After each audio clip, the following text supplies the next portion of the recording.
Why is Dr. Mbuyiseni Ndlozi all of a sudden a super fan of President Cyril Ramaphosa? What is it that has changed about him, especially since his departure from his former political home, the Economic Freedom Fighters, the EFF? All of a sudden, we have seen Mbuyiseni Ndlozi changing his tune. We have seen him changing his tune. We've seen him changing his tune to now all of a sudden become Ramaphosa's super fan, of which it is something that is very strange. It's something that is very strange that we do not understand how it came about. So now on this video, we are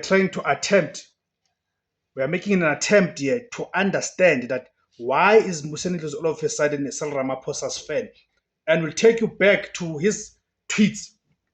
You guys would remember at some point he posted some tweets